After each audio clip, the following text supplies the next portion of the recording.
일토소명 이야기 묵상, 하나님의 말씀에 귀를 기울이는 사람들, 모은 영상입니다. 1912년에 태어나 미국 공군에 입대했다가 제2차 세계대전을 치열하게 몸으로 겪었던 한 사람이 있습니다. 그는 미국이 진주만 기습을 당한 후 도리틀 중령의 일본 본토 폭격 편대에 참여했던 제이콥 드쉐이저 3등 중사입니다.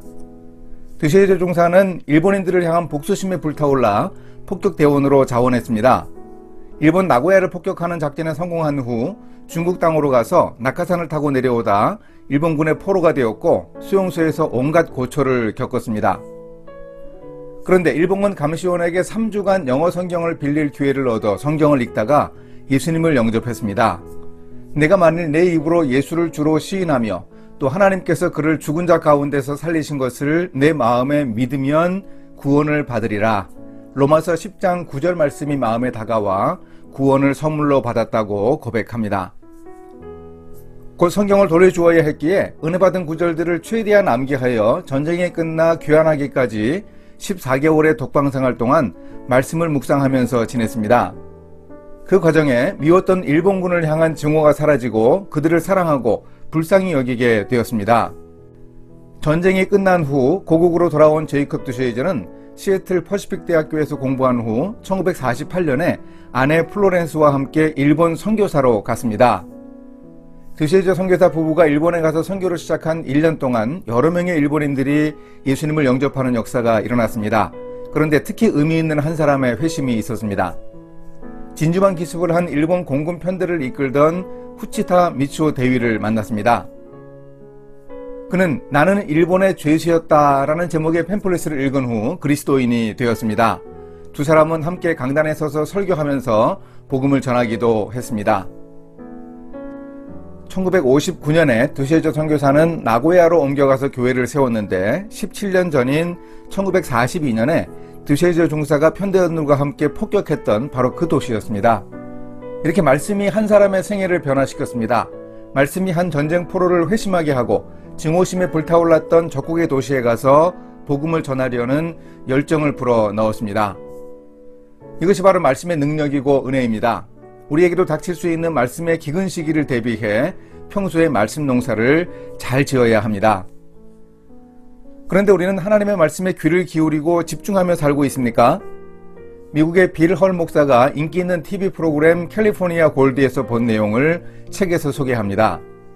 코끼리 조련사였다가 은퇴한 찰리 프랭크의 이야기입니다. 찰리는 니타라는 코끼리를 오랫동안 훈련해 공연을 했고 은퇴 후에는 니타를 멀리 샌디에이고 동물원으로 보냈습니다. 찰리와 니타는 15년 동안 서로 만나지 못했는데 프로그램 진행자 휴엘 하우저가 찰리를 데리고 샌디에이고 동물원으로 니타를 찾아갔습니다.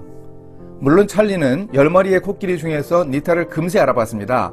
하지만 15년의 세월이 지났는데 늙은 코끼리가 옛 조련사를 알아볼지 확신이 없었습니다. 찰리가 먼 거리에서 니타를 불렀습니다. 헤이 니타, 귀여운 녀석. 그러자 몸무게가 2톤이나 나가는 엄청난 덩치의 코끼리 한 마리가 몸을 획 돌렸습니다. 그러더니 그 커다란 코끼리가 찰리에게로 달려왔습니다. 코끼리가 달려오니 땅이 쿵쿵 울렸습니다. 찰리는 다가온 니타를 쓰다듬어 주었고 니타는 코를 찰리의 볼에 비벼댔습니다. 빌헐 목사는 이 장면에서 눈물샘이 터졌습니다. 찰리도 울고 진행자 휴엘도 울고 수많은 시청자가 함께 눈물을 흘렸습니다. 그런데 바로 그때 놀라운 일이 벌어졌습니다. 코끼리 니타가 찰리와 함께하던 공연을 똑같이 재현했습니다. 15년 동안이나 서로 만나지 못했음에도 마치 한 번도 헤어진 적이 없었던 듯이 둘은 함께 멋진 공연 장면을 연출했습니다. 무수한 관람객의 음성과는 다른 목소리, 자기를 돌보던 주인 찰리의 목소리를 기억하고 있는 코끼리 니타는 오늘 우리에게 중요한 교훈을 줍니다. 우리는 과연 주님의 음성인 말씀을 보면서 코끼리 니타와 같은 반응을 보입니까? 예수님은 양들은 목자의 음성을 알기에 따른다고 말씀하셨습니다. 내 양은 내 음성을 들으며 나는 그들을 알며 그들은 나를 따르느니라. 늙은 코끼리 니타에게 배웁시다. 주님의 말씀을 늘 듣고 배우며 말씀으로 인생의 방향을 잡아나가겠다고 결심합시다. 함께 기도하십니다. 말씀으로 늘 인도해 주시는 하나님, 유혹이 난무하고 힘들고 지치게 하는 세상에서 하나님의 말씀으로 무장하겠습니다. 내가 전심으로 주를 찾았사오니 주의 계명에서 떠나지 말게 하소서. 주님의 음성을 알아듣고 말씀으로 힘을 얻어 세상에서 승리할 수 있게 인도해 주소서. 예수님의 이름으로 기도합니다. 아멘. 집안은 가난했지만 책 읽기를 좋아하던 미국의 한 여고생이 있었습니다. 남자친구가 2차 세계대전에 참전했습니다. 전쟁이 끝나고 남자친구가 훈장을 받고 살아 돌아왔는데 이 여고생이 거의 매일 써서 보낸 연애편지 한 묶음을 가지고 왔습니다. 두 사람은 결혼했고 대출을 받아 세탁소를 개업했습니다. 하지만 불황의 파고를 이기지 못하고 세탁소를 폐업했습니다. $5,000의 대출금을 갚는 일이 문제였습니다. 여인은 어린아이들을 데리고 커피숍에서 주방 보조로 설거지를 하며 일했으나 내일부터 나오지 말라는 말을 들었습니다. 밤에 잠이 오지 않아 거울 앞에 서 보았습니다. 자신의 이력서를 나름대로 정리해 보았습니다. 나이 23살, 학력 고졸, 특별한 기술이나 자격증 없음, 두 어린 아들들의 엄마. 자신의 이력이 그 정도였습니다. 쓸만한 한 가지 기술도 갖지 못한 것을 아쉬워했습니다. 잠이 오지 않아 뒤척이던 중 성경 속의 한 이야기가 머릿속에 떠올랐습니다. 열왕기하 4장에 나오는 여인의 남편은 엘리사 선지자의 제자였는데 세상을 떠나고 말았습니다. 병이 들어 고생했는지 두 아들이 빚쟁이에게 팔려갈 상황이었습니다. 여인이 남편의 스승 엘리사 선지자를 찾아가 도움을 청하자 선지자가 집에 가지고 있는 것이 무엇인지 물었습니다. 여인에게 남은 것은 기름 한 그릇 뿐이었습니다. 그러자 선지자는 여인에게 이웃들에게 빈 그릇을 많이 빌려 그 그릇에다 기름을 부으라고 했습니다. 선지자의 말대로 했더니 기름이 빈 그릇에 가득 찼습니다. 엘리사 선지자에게 가서 말하자 선지자는 이렇게 말했습니다. 너는 가서 기름을 팔아 빚을 갚고 남은 것으로 너와 내 두 아들이 생활하라. 이때 여인에게 성경 구절이 하나 더 생각났습니다.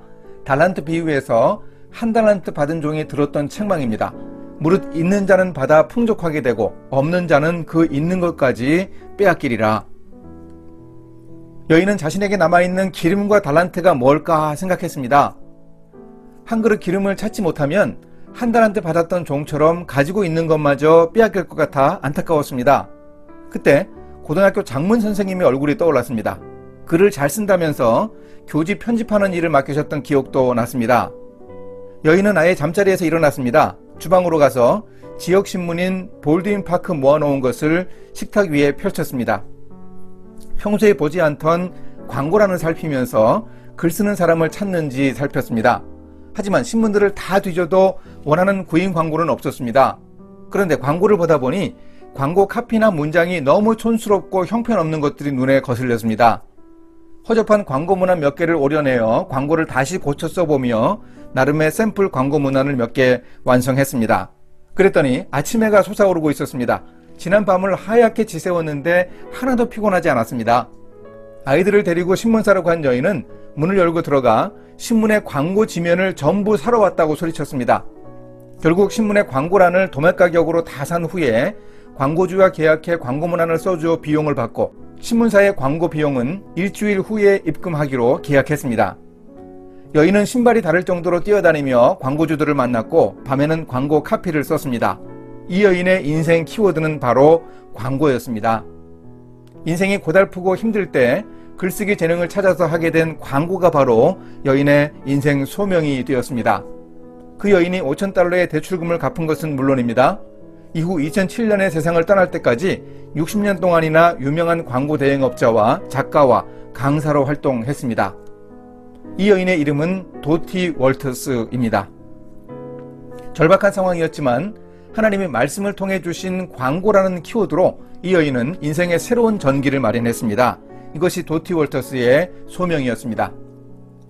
책과 인터넷 자료를 통해 이 이야기를 처음 접했을 때 저는 소름이 돋는 듯한 전율을 느꼈습니다. 열왕기하 4장에 나오는 여인의 이야기와 도티 월터스의 인생이 어쩌면 그렇게 정확하게 들어맞을 수 있단 말입니까?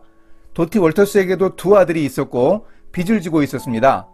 성경에 나오는 여인처럼 도티 월터스도 빌려온 남의 그릇, 신문사의 광고란이지요.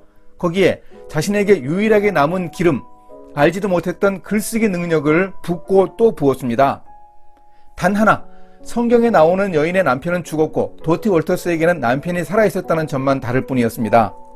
성경의 우화적 해석이 아닙니다. 도티 월터스는 정말 힘들고 어려운 상황에도 하나님의 말씀 속에서 인생의 소명을 발견했다는 점이 중요합니다. 결국 그의 인생은 하나님의 말씀이 소명의 원천이었습니다. 중고등부나 대학 청년부 젊은이들에게 비전과 직업 선택에 대해서 강의할 때 저는 도티 월터스 이야기를 꼭 들려줍니다. 요즘 우리 청년들은 기회도 적고 경쟁도 심하고 박탈감도 큽니다. 참으로 답답한 현실이지만 말씀 속에서 비전과 소명을 발견할 수 있습니다. 요즘에 힘든 사람은 젊은이들만이 아니고 경영자나 직장인들이나 다들 힘겨운 경쟁을 감당하면서 하루하루 버텨나갑니다. 정년 퇴직해도 30년이나 남은 평균 수명으로 노후가 고달픈 부모 세대도 답답하고 괴롭기는 마찬가지입니다. 하지만 답답한 현실 속에서 눈앞이 캄캄하고 사방이 막혀 있어도 고개 들어 하늘을 보며 용기를 얻어야 합니다. 우리도 말씀 속에서 인생 소명을 발견할 수 있습니다. 함께 기도하십니다. 말씀으로 세상을 창조하신 하나님, 저의 인생에서 여러 방법으로 말씀하시는 하나님을 잘 깨닫게 인도해 주소서. 주의 말씀은 내 발의 등이요 내 길의 빛이니이다. 나의 생명이 항상 위기에 있사오나 나는 주의 법을 잊지 아니하나이다. 말씀하시며 저의 인생에서 앞서가시는 주님을 따르겠습니다. 예수님의 이름으로 기도합니다. 아멘.